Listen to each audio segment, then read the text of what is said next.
예수의 길은 사랑으로 다가가는 길입니다.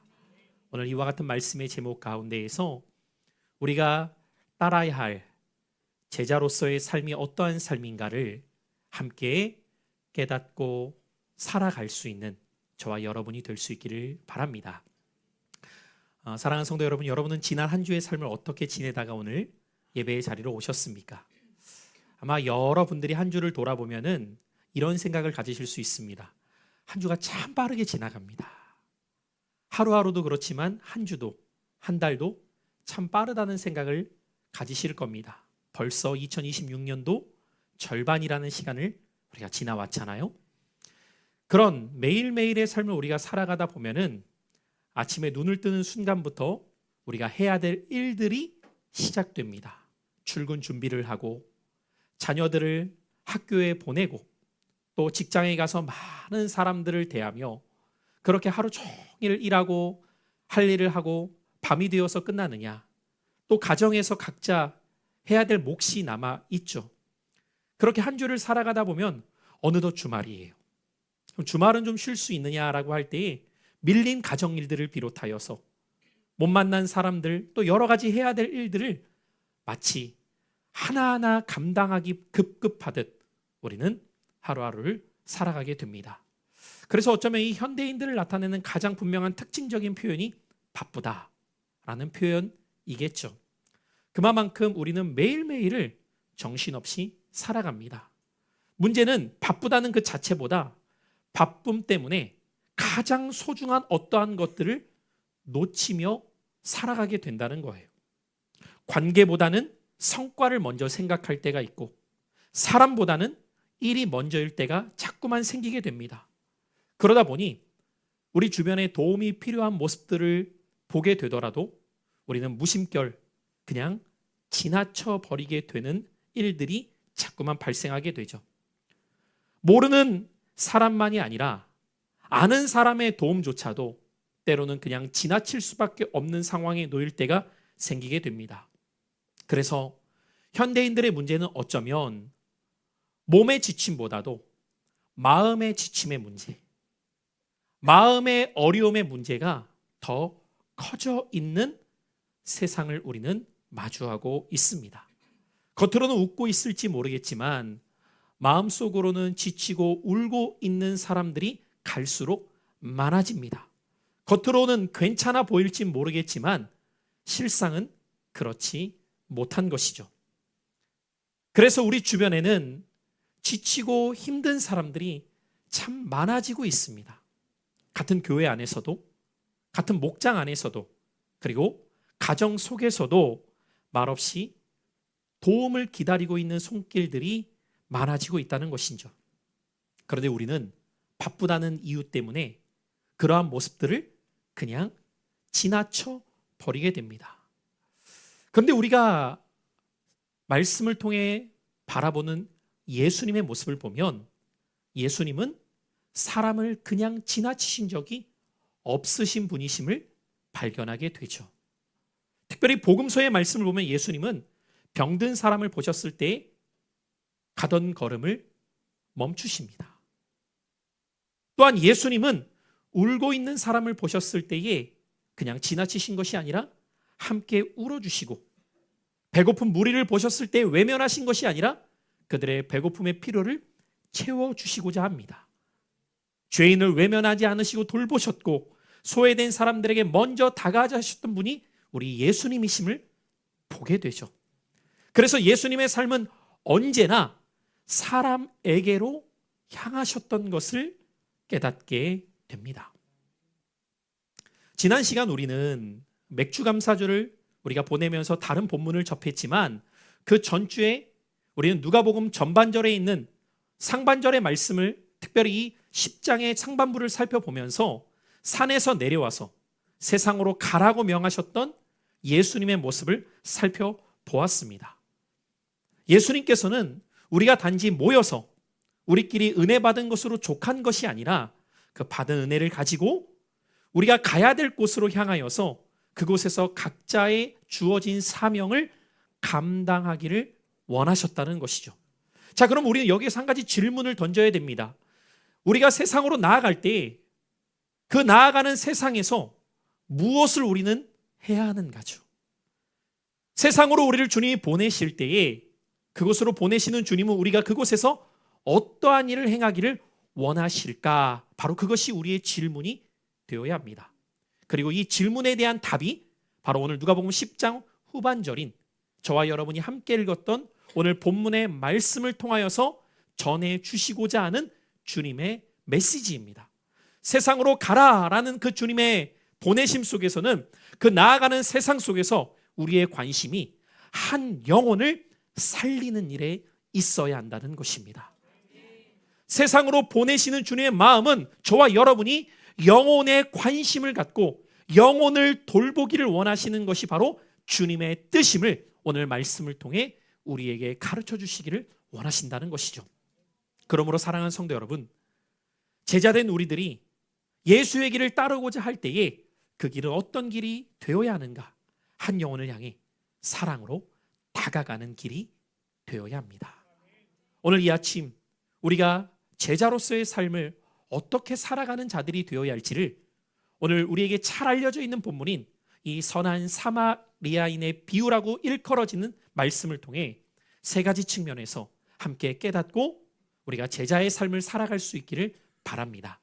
첫째로 오늘 예수님께서는 이 말씀을 통해 우리에게 가르쳐 주시기를 원하시는 그 길은 어떤 길일까요? 따라해 보실까요? 내가 먼저 이웃이 되는 길입니다.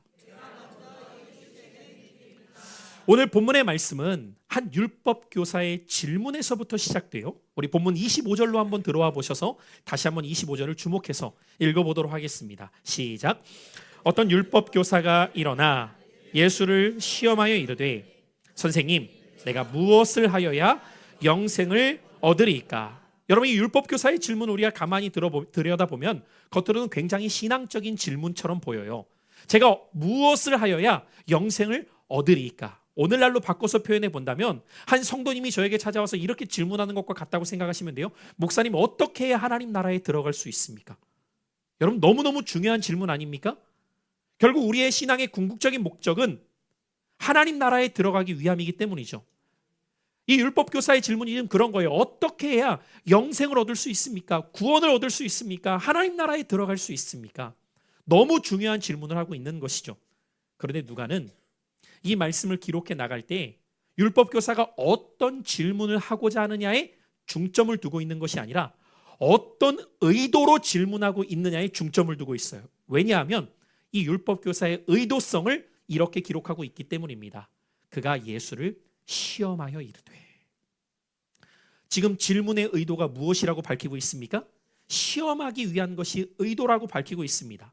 여기에서 시험하다라는 단어가 페이라조라고 하는 헬라어를 쓰고 있는데요. 이 단어가 복음서에는 언제 쓰여지고 있냐면 예수님께서 광야로 시험을 받으러 나가셨을 때 마귀가 예수를 시험했다 할 때 이 페이라조라는 단어가 사용되어지고 있습니다. 그러니까 이 율법 교사의 의도는 무엇입니까? 이 질문을 통해서 예수를 걸려 넘어지게 하고자 하는 것이 목적이었다는 거죠.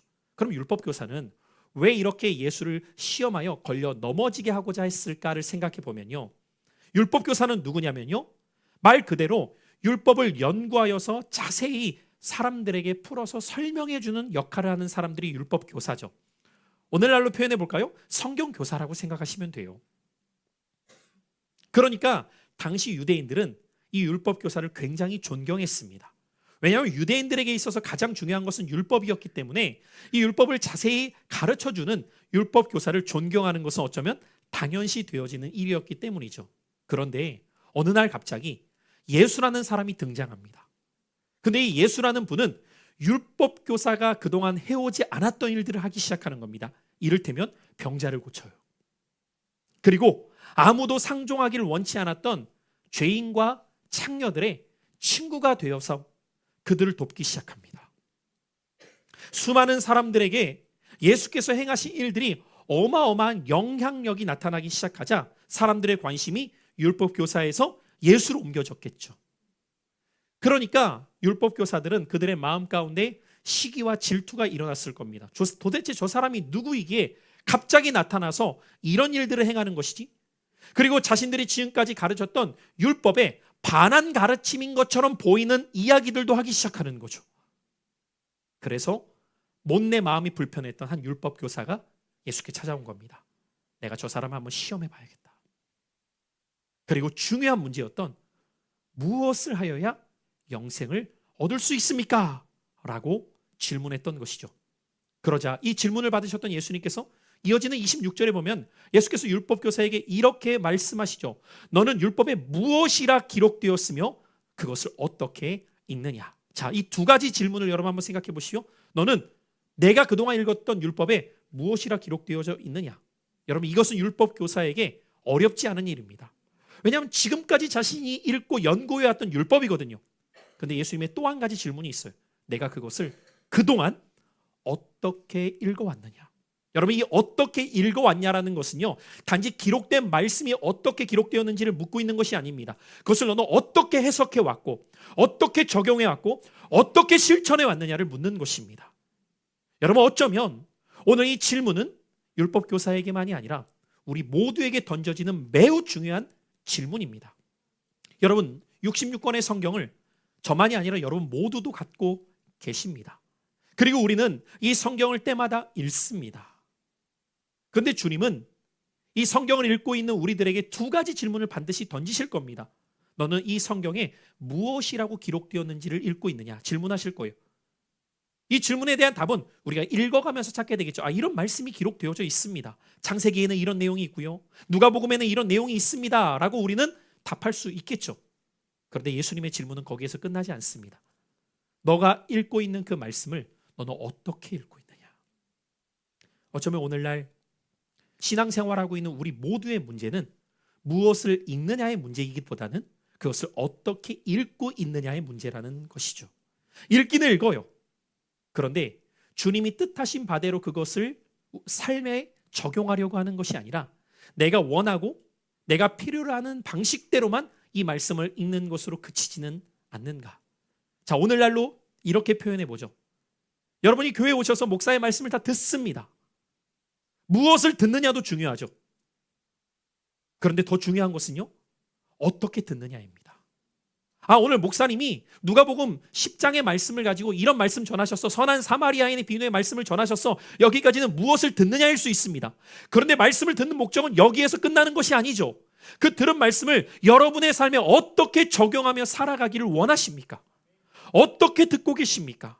그냥 교회에서 그럴듯한 윤리 도덕적인 말씀으로 듣는 것으로 끝난다면 우리는 제대로 듣고 있지 못한 것이죠.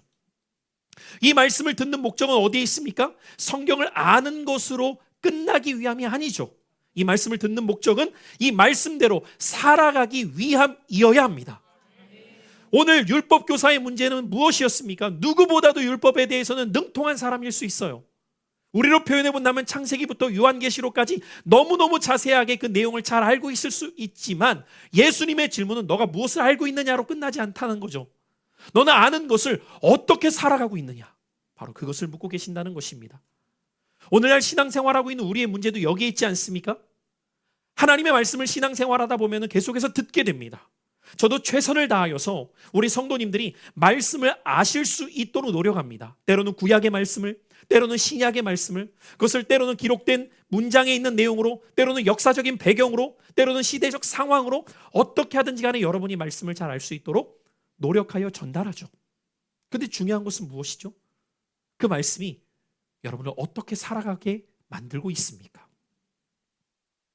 말씀을 알아가는 것은 많아지고 있는데 내 삶이 전혀 달라지고 있지 않다면 어쩌면 하나님의 말씀과 나는 전혀 무관한 삶을 살아가고 있다는 것이죠. 오늘 예수님이 율법교사에게 질문한 내용이 바로 그것입니다. 너는 그것을 어떻게 읽고 있느냐, 어떻게 이해하고 어떻게 살아내고 있느냐. 그랬더니 율법교사가 율법적으로는 거의 완벽에 가까운 대답을 해요. 먼저. 왜요? 율법교사니까요. 자, 오늘 본문 27절을 볼까요? 어떻게 대답하고 있는가? 율법교사가 시작. 대답하여 이르되 내 마음을 다하며 목숨을 다하며 힘을 다하며 뜻을 다하여 주 너의 하나님을 사랑하고 또한 내 이웃을 내 자신같이 사랑하라 하였나이다. 여러분, 이 율법교사는 정말 율법교사답게 성경적 대답으로는 100% 온전한 대답을 하고 있어요. 여러분, 구약의 율법이 613가지라고 이야기합니다. 그리고 이 613가지를 압축해 놓은 것이 십계명이에요. 결국 여러분 십계명은 딱 두 가지죠. 하라, 하지 말라. 그래서 율법은 하라는 명령이 248가지이고 하지 말라는 명령이 365가지입니다. 그런데 이 613가지나 되는 율법을 예수님께서 압축하여서 이렇게 말씀하셨었거든요. 하나님을 사랑하고 그와 같이 내 이웃을 내 몸처럼 사랑하라. 근데 이 율법교사는 그것을 정확하게 알고 있었다는 대답을 하고 있는 거예요. 이 말씀은 구약에서 레위기와 신명기의 말씀을 인용하고 있는 것인데 예수님께서 이 대답을 들으시고 그 대답 자체는 문제가 되지 않음을 이어지는 말씀에 보니까 내 대답이 옳도다라고 말씀하세요. 그러니까 아는 것으로 표현해 본다면 율법교사는 정확하게 알고 있다는 거죠. 정확하게. 잘못 알고 있는 것이 아닙니다. 여러분, 우리도 그럴 수 있어요. 신앙생활하면서 하나님의 말씀 우리가 잘 듣고 배우고 또 깨달아 가다 보면 말씀을 바르게 알아갈 수 있는 은혜가 오죠. 그런데 중요한 것은요, 과연 그 알미 얼마나 삶으로 이어지고 있는가. 바로 이 지점을 주님은 지금 묻고 계시는 거죠. 같이 한번 따라해 보실까요? 알미, 삶으로 연결되고 있는가. 여러분, 우리가 예배를 드리는 거 참 중요해요. 말씀을 배워나가는 거 참 중요하죠. 그런데 그것이 중요한 이유는 그것 자체 때문이 아니라 그 시간들을 통하여서 삶으로 연결되기 위함이 되어야 돼요. 삶이 없는 예배는 형식이라고 말하게 됩니다. 형식적으로 바뀌게 돼요. 삶이 없는 말씀은요, 관념으로 끝나게 돼요. 머리의 지식 이상도 이하도 되지 않는 것이죠. 그래서 예수님께서는 이 율법교사에게 뭐라고 말씀하시냐면 내 대답이 옳다라고 말씀하시면서 아는 대로 행하라 라고 지금 말씀하고 계시는 겁니다. 내가 아는 건 맞다. 그렇다면 아는 것에서 그치지 말고 내가 아는 대로 행하라는 거예요. 행함은 무엇입니까? 이해하는 것으로 끝나는 것이 아니죠. 나의 손과 나의 발로 실천하는 것을 나타내는 것, 바로 그것이 행함이죠. 그러자 이 율법교사는 예수님께 또 한 가지 질문을 해요. 지금 자신이 대답했던 것 중에 하나님을 사랑하고 그와 같이 내 이웃을 내 몸처럼 사랑하라는 것입니다 라고 답했을 때, 그러면 내가 잘 알고 있는 그대로 행하면 된다라고 말씀하시자 율법교사는 이번에 어떤 질문을 예수님께 또다시 하게 되냐면 29절에 보니까 그러면 내 이웃이 누구입니까? 라고 질문을 해요. 자, 여러분, 이 율법교사의 질문은 굉장히 단순해 보이지만 오늘 이 질문 안에는 매우 계산적인 의도가 담겨져 있는 질문이에요. 왜냐하면 이 율법교사는 유대인입니다. 당시 유대인에게 있어서는 이웃에 대한 경계가 너무 명확했습니다. 유대인은요, 이방인을 이웃이라고 여기지 않아요. 유대인은요, 사마리아인을 이웃이라고 여기지 않습니다. 유대인은요, 죄인들을 이웃이라고 여기지 않아요. 그러면 지금 이 율법교사가 누가 내 이웃입니까? 라고 질문하는 그 의도 안에는 어떤 뜻이 담겨 있을까요? 이렇게 말하고 있는 것이죠. 제가 어디까지 사랑하면 됩니까? 제가 어떤 사람까지 품으면 됩니까? 다시 말해 자신의 사랑할 경계를 정해놓고 예수님께 질문하고 있는 것이죠. 이 율법교사의 의도를 한번 생각해 보십시오. 어쩌면 이 율법교사만이 아니라 우리 모두에게도 이와 같은 마음이 있다는 것을 우리는 깨닫게 됩니다. 여러분, 만약에 여러분이 말씀 속에서 사랑하십시오 라는 말씀을 듣는다면 여러분은 어떤 생각을 떠올리게 될까요? 마저 내가 사랑해야 돼. 이런 생각도 가지실 수 있겠지만 자연스럽게 여러분 안에 어떤 생각이 떠오르게 될까요? 누구까지 사랑해야 될까? 여러분, 이 생각이 떠올라요. 그러면서 여러분이 떠올리고 싶지 않은 사람이 반드시 스쳐 지나갑니다. 그놈은 아닙니다. 아우, 떠올리지 마. 거기까지 가면 복잡해져. 힘들어져. 내가 어저께 다투었던 남편을 일단 제껴놓고 일단 교회에서 제가 누굴 사랑해야 될까? 이런 생각들 떠오르시죠? 용서해야 됩니다. 말씀 들으면 여러분 무슨 생각 떠오르세요? 용서해야지. 이 생각과 함께 누구까지 용서를 해야 되지? 용서는 해야 되는데 그 사람이 먼저 잘못했잖아. 여러분 떠오르지 않습니까? 우린 떠올리게 돼요. 용서를 해야지. 내가 맞아, 이건 잘못했어. 그런데 이 일은 저 사람이 더 잘못한 것 아니야? 왜 내가 꼭 먼저 용서를 해야 되지? 이런 생각도 떠오르지 않습니까? 지금 율법교사 안에 이 경계선이 있는 거예요. 제가 이웃이 있어요. 그런데 이 경계까지요. 제가 사랑할 대상이 있어요. 그런데 이 경계까지라고요. 당신이 이야기하는 이웃은 누구입니까? 지금 예수님께 도리어 반문하고 있다는 것이죠. 어느 순간 이 율법교사만이 아니라 우리 모두도 기준을 정하고 선을 긋고 사람을 구분합니다. 그리고 그 안에서 우리는 선택하려고 하죠. 그러나 예수님은 질문 자체를 바꾸어 버리시게 돼요. 오늘 말씀을 보면 여러분, 비유의 말씀을 예수님께서 다 하신 이후에 끝부분에 가보면 이 세 사람 중에 누가 강도 만난 자의 이웃이냐라고 물으시는 장면이 나오죠. 여러분, 이 차이가 얼마나 크신지를 아시겠습니까? 율법교사는 누가 내 사랑을 받을 자격이 있습니까를 묻고 있다면 예수님의 질문은 너는 누구에까지 사랑을 베풀 수 있겠느냐로 바꾸고 계시는 거예요. 우리의 질문은 그렇죠. 말씀을 들을 때마다 주님, 제가 어디까지 해야 됩니까? 근데 예수님이 이렇게 묻고 계시는 거예요. 너는 어디까지 할 수 있겠느냐?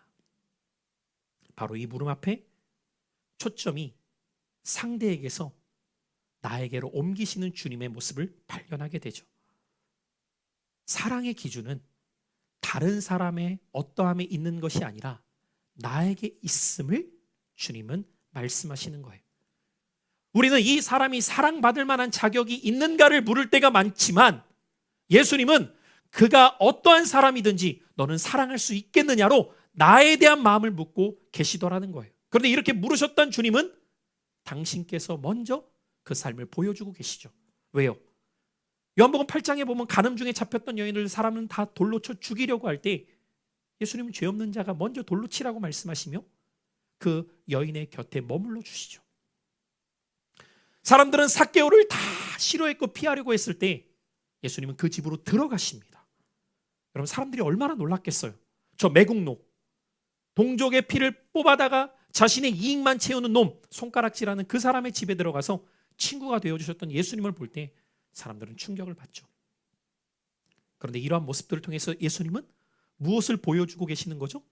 어디까지 사랑할 수 있는가를 보여주시는 거죠. 어디까지 사랑해야 됩니까가 아니라 어디까지 사랑해야 하는가를 직접 보여주고 계셨다는 거예요. 그래서 예수님의 사랑은 같이 한번 따라해 보실까요? 자격을 따지는 사랑이 아닌 먼저 다가가신 사랑입니다. 사랑하는 성도 여러분, 저는 우리 교회 공동체가 이와 같은 공동체가 될 수 있기를 바랍니다. 누가 먼저 다가와 주기를 기다리는 공동체가 아니라 먼저 다가갈 수 있는 우리들, 누가 먼저 손 내밀어 주기를 기다리는 것이 아니라 손 내밀어 줄 수 있는 우리들, 누가 나를 돌보아 주기를 바라기만 하는 것이 아니라 먼저 돌보아 줄 수 있는 우리 교회 공동체가 될 수 있기를 바랍니다. 특별히 여러분의 가정도 한번 생각해 보십시오. 가정에 사랑이 식고 사랑이 사라져가는 순간이 언제인가를 보면요, 상대방이 무엇인가를 해주기를 바라지 내가 먼저 하지 못할 때입니다. 저 사람이 먼저 섬겨야지 라고 생각하는 순간부터 사랑은 무너지기 시작하죠. 저 사람이 먼저 잘못했다고 말해야지 라고 하는 순간부터 그 가정의 사랑은 소멸되기 시작할 거예요. 우리는 늘 그렇습니다. 상대방이 어떻게 할 때에 내가 이렇게 할 거야 라는 경계선을 정해놓고 그 안에서만 움직이려고 할 때가 참 많이 있다는 것이죠. 누가 먼저 사랑받을 사람이냐라고 우리는 생각할 때에 주님은 너희가 먼저 사랑하는 사람이 되어라 라고 말씀하신다는 것이죠. 가정의 회복도, 교회의 회복도, 세상의 변화도 바로 여기에서부터 시작된다는 거예요. 여러분, 예수의 길은 사랑할 사람을 기준 두고 찾아가는 것이 아니라 우리 한 사람 한 사람이 먼저 다가가 사랑하는 사람이 되는 길이라는 겁니다. 이웃을 구별하는 길이 아니라 내가 먼저 이웃이 되어주는 길. 그것이 예수의 길을 따라가는 제자된 저와 여러분이 되어야 합니다. 한 걸음 더 나아가서 두 번째로 예수의 길을 따르는 제자된 우리들이 걸어가야 될 길은 긍휼로 섬기는 길입니다. 자, 오늘 본문 말씀 가운데에서 율법 교사의 질문에 예수님은 바로 답하셨던 것이 아니라 비유의 말씀을 시작하세요. 그것이 본문 30절부터 시작되는데, 자, 우리 한번 30절의 말씀으로 들어오셔서 같이 한번 읽어보도록 합니다. 시작. 예수께서 대답하여 이르시되 어떤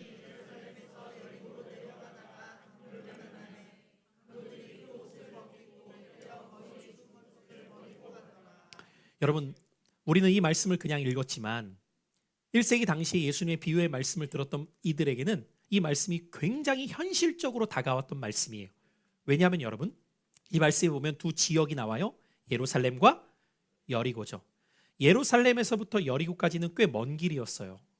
약 27km나 되는 꽤 먼 길이었는데 사람들은 걸어 다녔어요, 그 길을. 그런데 이 길은, 예루살렘은 고지대입니다. 여리고는 저지대예요. 그 높이가 자그마치 1km가량이 됩니다. 그러니까 1km가 수직은 아니겠죠. 이렇게 내려오는 길이니까. 그러면 여러분, 이렇게 내려오는 길에 이 당시에 강도들이 자주 출몰을 하였어요. 그러니 여러분, 사람들은 이 길을 갈 때마다 늘 조마조마했겠죠.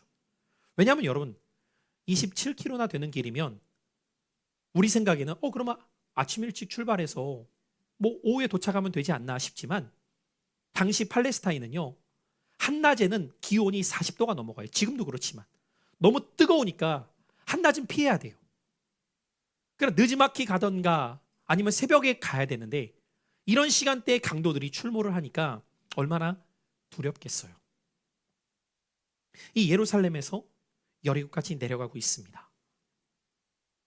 그러면서 예수님께서 비유의 말씀을 하시는데, 한 사람이 이 길을 지나가다가 강도를 만났다는 거예요. 그럼 사람들은 무슨 생각을 할까요? 아이고, 또 누가 이번엔 강도를 만났을까? 이 안타까움과 두려움을 동시에 느끼면서 이 예수님의 말씀에 주목을 하겠죠.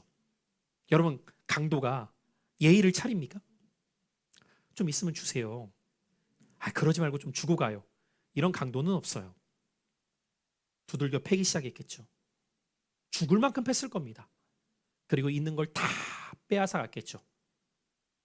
치료비는 남겨둘까요? 아니겠죠. 그리고 버려두고 가는 겁니다. 지금 예수님의 말씀이 딱 그 말씀인 거예요. 죽을 만큼 패어서 버려두고 간 이 사람. 그때 천만다행히도, 그래서 성경은 마침이라는 단어를 사용해요. 오늘 이어지는 31절에 보니까 마침 누가 지나가느냐? 한 제사장이 그 길로 내려갑니다. 그럼 여러분, 그 당시 사람들이 이 비유의 말씀을 들을 때 무슨 마음을 가질까요? 안도감을 갖지 않겠어요? 그래도 다행이다. 마침 제사장이 지나가는구나. 오늘날로 말씀드릴게요. 목사님이 지나간대요. 그럼 어떨까요, 여러분? 도와주시겠지. 제가 여러분에게 이렇게 말씀을 전한다고 생각을 해보세요. 여러분, 제가 이번 주에 지나가는데 길에서 강도를 만나서 막 피를 철철 흘리면서 쓰러진 사람을 봤어요. 근데 마침 제가 지나갔어요. 그럼 여러분 무슨 생각을 하겠어요? 목사님 무엇을 하셨을까? 이 생각을 하셔야 된단 말이에요. 마침 제가 지나갔어요. 근데 오늘 말씀해 보니까 그 길로 내려가다가 봐요, 못 봐요? 차라리 못 보았다 이러면 다행인데 봤다고요. 근데 그 다음 말씀해 보니까 피하여 지나갔대요. 자, 여러분, 이런 교회 다니고 싶으세요? 이런 목사한테 말씀 듣고 싶으세요? 참 이 전반부와 후반부의 내용이 전혀 연결되지 않는 것 같은 상황이 연출되고 있는 겁니다. 마침 다행히도 제사장이 지나갔는데, 못 본 것도 아니고 봤는데 피하여 지나갔다고 말해요. 왜 제사장은 그냥 피하여 지나갔을까? 성경은 기록하고 있지 않아서 성경학자들은 이 상황에 대해서 여러 가지로 해석을 합니다. 예를 들어서 첫 번째, 제사장이 봤지만 죽은 사람으로 여긴 거예요. 근데 당시 제사장은 시체는 부정하다고 해서 접촉하면 제사를 집례하지 못해요. 레위기법에 시체는 부정하니 접촉되면 7일간 분리되어서 제사장도 자기를 정결케 해야 되니까 그래서 그냥 지나갔나? 라고 생각할 수도 있고요. 두 번째로는 너무 무서운 거예요. 제사장도 사람이잖아요. 여러분, 목사도 사람입니다. 그 밤길에 혹시 강도들이 주변에 있으면 어떻게 하지? 빨리 가서 사람들 불러와야 되나? 이렇게 지나쳤을 수도 있잖아요. 그런가 하면 세 번째로 너무 급한 일이 있었겠죠. 어떤 급한 일인지 모르겠지만 너무 급한 일이 있어서 지나갔을 수도 있었을 거예요. 무엇이 되었든지 간에 그냥 피하여 지나갔다고 말해요. 그런데 오늘 누가는 이 말씀에서 강조하고자 하는 것은 무엇이냐면 왜 피했을까 아니에요. 왜냐하면 이유가 있었다면 이유를 기록했겠죠. 누가가 이 말씀에서 의도하는 핵심 무엇이냐면 보고입니다. 봤다는 거예요. 분명히 강도 만난 사람을 제사장은 봤어요. 심지어 제사장만이 아닙니다. 그 다음 절에 보니까 레위인도 지나가요. 자, 레위인은 누구라고 표현해 볼까요? 오늘날로 교회로 말하면요, 신실한 그리스도인들이에요. 저만 지나간 게 아닙니다. 신실한 그리스도인들도 지나가요. 지나가 버려요. 봤어요, 분명히. 레위인도 봤어요. 그리스도인들도 지나가 버린 거죠. 여러분, 이 두 가지 말씀을 듣고 있는 당시의 백성들, 그곳에 있었던 회중들은 얼마나 실망감이 클까요? 그토록 율법에 대해서 잘 알고 있는 사람들 아닙니까? 여러분, 목사와 교회를 일평생 다닌 신실한 그리스도인이 성경을 몰라서 그냥 지나갔겠냐고요. 누구보다도 말씀은 잘 알고 있잖아요. 그런데 현장 앞에서, 현실 앞에서 지나가 버리는 거예요.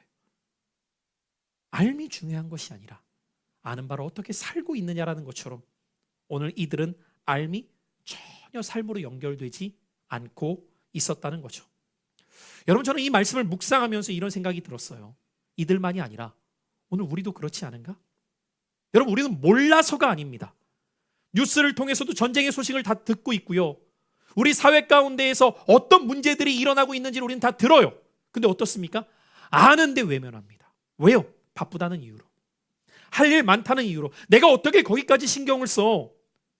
내가 어떻게 거기까지 도울 수 있어? 라는 그럴듯한 명분과 이유들을 대가면서 알지만, 보았지만 외면해요. 그냥 지나갑니다.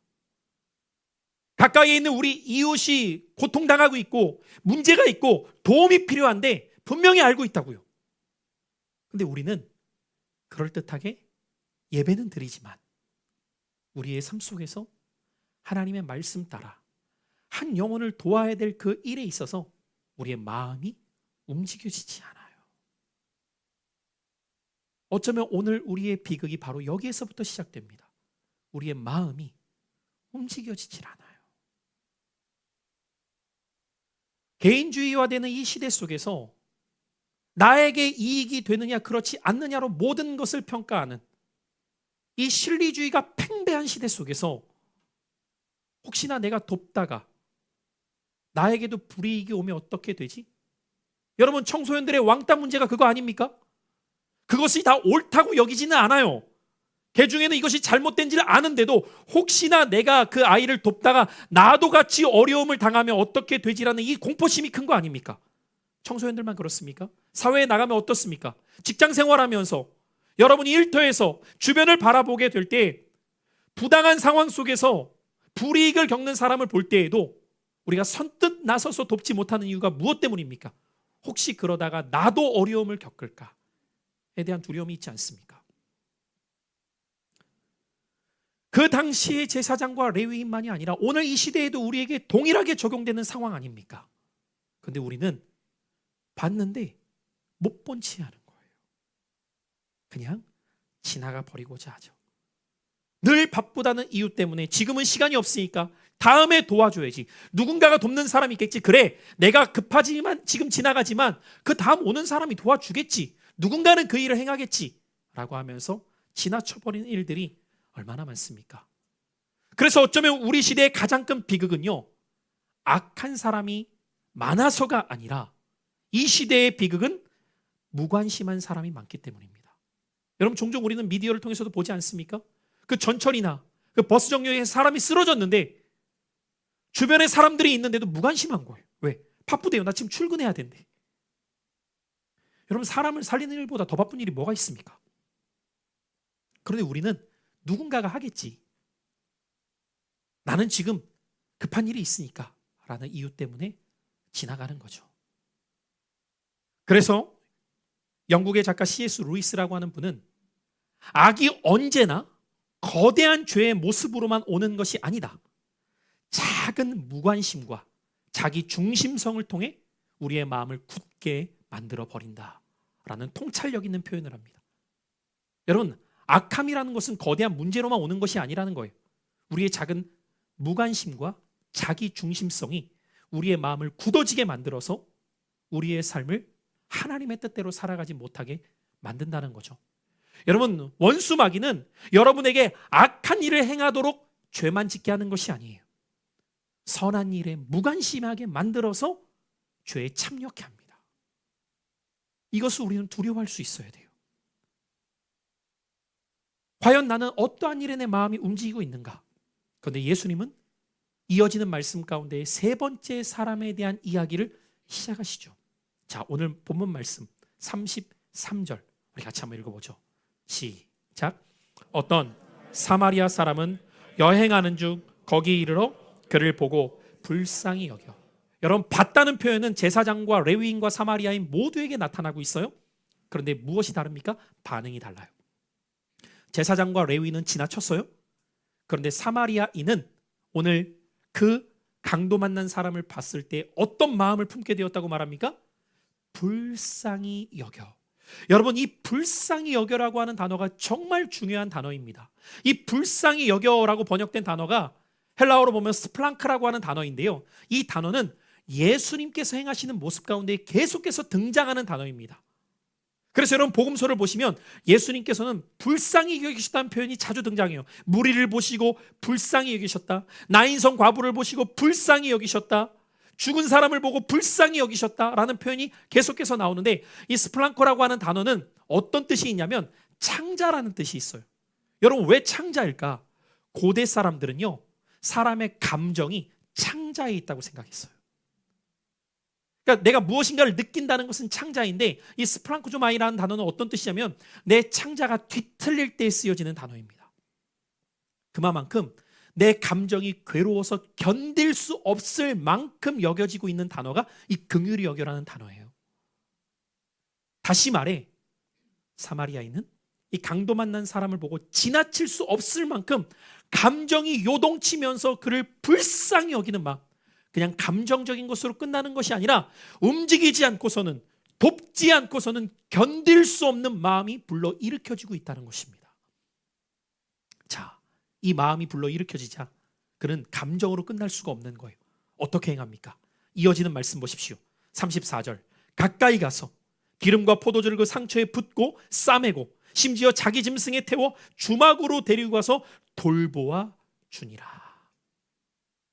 다가가서 자신이 가지고 있었던 치료할 수 있는 모든 방법을 동원한 다음에 자신의 나귀에 태워서 여관까지 가서 그를 돌보아 줍니다. 그리고 떠날 시각이 가까우자 자신도 일을 봐야 되니까 여관 주인에게 뭐라고 부탁을 합니까? 35절에 보니까 그 이튿날 그가 주막 주인에게 데나리온 2를 내어주며 이르되 이 사람을 돌보아 주라. 비용이 더 들면 내가 돌아올 때에 갚으리라 하였으니. 여러분, 지금 이 사마리아인이 해가고 있는 모습들을 보면요, 얼마나 많은 동사가 나오고 있는가를 우리가 발견하게 되는데요. 동사는 무엇입니까? 움직여서 행할 때 쓰는 것이 동사 아닙니까? 여러분, 사랑은 명사가 아니에요. 개념을 정리한다고 사랑이 되는 것이 아닙니다. 진짜 사랑은 무엇이냐? 움직이는 것입니다. 사랑할 때 우리는 움직이게 돼요. 이 사마리아인이 불쌍히 여기는 마음 가운데에서 얼마나 분주하게 움직이고 있는가를 보십시오. 심지어 2 데나리온을 여관 주인에게 맡기면서 이렇게 부탁을 합니다. 제가 돌아올 때까지 돌보아 주십시오. 혹시 비용이 더 들면 제가 와서 지불하겠습니다. 여러분, 이 2 데나리온은 그 당시 여관값으로 따지면 약 한 달치입니다. 적지 않은 비용이에요. 그것을 미리 주고 선불로 다녀오는 동안에 혹여나 비용이 더 필요하다면 자, 기꺼이 지불하겠으니 잘 이 사람을 부탁합니다. 여러분, 사마리아인은 이 사람과 직접적인 연관이 없어요. 내가 아는 가족이라면 할 수 있죠. 내가 소중히 여기는 사람이라면 이렇게 할 수 있죠. 그런데 직접적으로 아무 관련이 없는데 이렇게까지 하는 것 결코 쉬운 일이 아닐 겁니다. 그런데 어떻게 이 일을 행하고 있다고요? 긍휼의 마음이 있으니까. 그의 마음에 긍휼의 마음이 있으니까. 사랑하는 성도 여러분, 어쩌면 우리도 누군가의 상처를 다 싸매어 줄 수는 없습니다. 그렇다고 우리가 할 수 있는 것이 아무것도 없나요? 그렇지 않죠. 아파하는 사람이 있을 때 함께 아파해 줄 수 있습니다. 울고 있는 사람이 있을 때 같이 울어줄 수 있습니다. 배고픈 사람이 있을 때 별것 아니지만 한 끼 식사를 대접하며 그의 마음을 위로할 수 있습니다. 하나님은 우리에게 모든 것을 행하라고 요구하시는 것이 아니에요. 하나님은 단지 우리에게 이렇게 말씀하시는 거예요. 지나치지 말아라. 외면하지 말아라. 못 본 채 하지 말아라. 저는 우리 교회가 이러한 교회 공동체가 되었으면 좋겠습니다. 보았는데 못 본 척하는 교회가 아니라 우리가 할 수 있는 일, 작은 일이라 할지라도 그 일을 행할 수 있는 교회. 어떠한 사람이 고통 중에 있을 때 왜 이러한 고통이 왔을까를 묻는 것이 아니라 이 고통 중에 내가 도울 수 있는 것은 무엇일까를 질문할 수 있는 교회. 어떤 사람들이 힘들어하고 있을 때 무엇이 그를 이렇게 힘들어하고 있는가를 묻는 것이 아니라 그 힘든 가운데 내가 해줄 수 있는 것은 무엇일까를 생각할 수 있는 공동체. 여러분, 무엇인가를 아는 것이 중요한 것이 아닙니다. 그때 우리가 어떻게 반응하느냐가 중요하지 않습니까? 주님이 우리에게 원하시는 것은 그거죠. 모든 것을 알아라가 아니라 너는 어떻게 행하기를 원하느냐? 너는 어떻게 행하기를 원하느냐? 바로 여기에서 우리는 사랑을 배우기 때문입니다. 마지막 세 번째로 그럴 때 예수의 길을 따르는 제자는 어떠한 길이 되어야 되냐? 희생으로 사람을 살리는 길이 되어야 합니다. 이제 예수님은 이 비유의 말씀을 마치신 다음에 처음의 질문으로 다시 돌아가세요. 여러분, 율법교사가 했던 처음의 질문은 무엇이었죠? 누가 내 이웃입니까를 질문했죠. 그런데 예수님은 이 질문을 뒤집으셔서 36절에 이렇게 말씀하고 계세요. 자, 본문 36절 같이 읽겠습니다. 시작. 내 생각에는 이 세 사람 중에 누가 강도 만난 자의 이웃이 되겠느냐? 자, 율법교사는 누가 내 이웃입니까? 대상을 묻고 있었어요. 오늘 비유로 말한다면 제사장입니까? 레위인입니까? 사마리아인입니까? 대상을 묻고 있었다면 예수님은 대상이 중요한 것이 아니라 그 자신을 향해 어디까지 사랑하고 있는가를 묻고 계시는 거죠. 곧 너는 어떤 사람이 되고자 하느냐라고 묻고 계신다는 거예요. 여러분, 이 질문의 차이를 한번 잘 우리가 생각해 봅시다. 율법교사는 지금 이 말씀을 들으면서 마음이 어땠을까요? 아마 얼굴이 화끈거렸을 겁니다. 그리고 분노가 일어났을 수도 있어요. 어떤 제사장이 그랬는데, 어떤 레위인이 그랬는데 나는 안 그랬을 텐데, 뭐 이런 마음이 들어왔을 수도 있겠죠. 누가 이웃이 되겠느냐라고 물으셨을 때 율법교사는 끝까지 사마리아인입니다라는 말을 하지 않아요. 자존심이 상하는 거예요, 지금. 그러니까 37절에 이렇게 말하는 거죠. 뭐라고 표현합니까? 자비를 베푼 자니입니다. 누가 자비를 베풀었는데요? 사마리아인이잖아요. 그 말을 못하는 거예요. 그만큼 유대인과 사마리아인이 이웃이 될 수 없는 관계임을 보여주고 있죠. 너무너무 불편한 존재잖아요.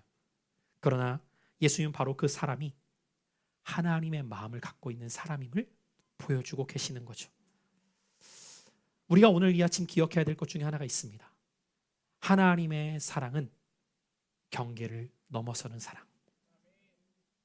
만약에 여러분, 하나님이 어떠한 사랑의 경계를 정해 놓으시고 사랑할 수 있는 사람을 정해 놓으셨다면 누군가는 여기에서 제외되겠죠.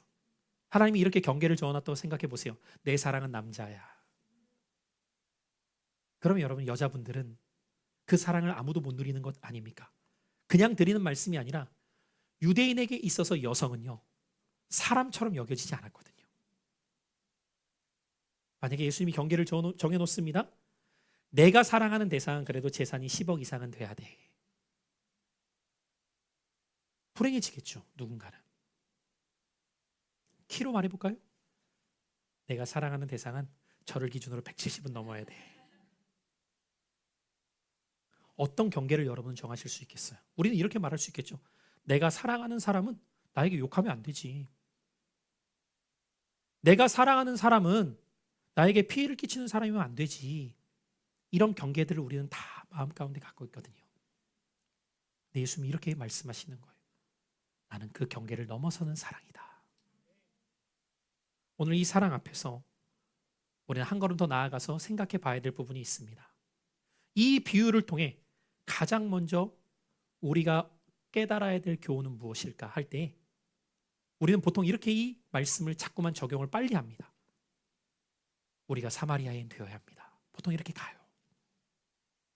그런데 오늘 이 말씀에서 우리가 먼저 얻어야 될 교훈이 있습니다. 우리는 이 교훈을 들으면서 제사장이 되어야 되냐, 레위인이 되어야 되냐, 사마리아인이 되어야 되느냐로 자꾸만 먼저 가지만, 이 말씀에서 우리가 먼저 생각해 봐야 될 것은 강도 만난 사람은 누구인가예요. 바로 그것이 저와 여러분입니다. 우리는 이 부분을 건너뛰어요. 여러분, 지금 강도 만난 사람을 생각해 보시죠. 자기 힘으로 아무것도 할 수 없습니다. 바로 예수 그리스도의 구원을 얻기 전에 우리의 상태입니다. 허물과 죄로 죽어가던 우리들이었어요. 아무런 일도 우리는 행할 수 없었단 말이죠. 여러분, 우리는 강도 만난 이웃이 나라는 생각을 잘 하지 않아요. 근데 여러분, 이 비유의 말씀을 한번 가만히 생각해 보십시오. 하나님을 떠난 죄인의 모습, 그래서 불행하게 가진 것 다 빼앗기고 고통스럽게 죽어갈 수밖에 없었던 것이 저와 여러분의 실존의 상태 아닙니까?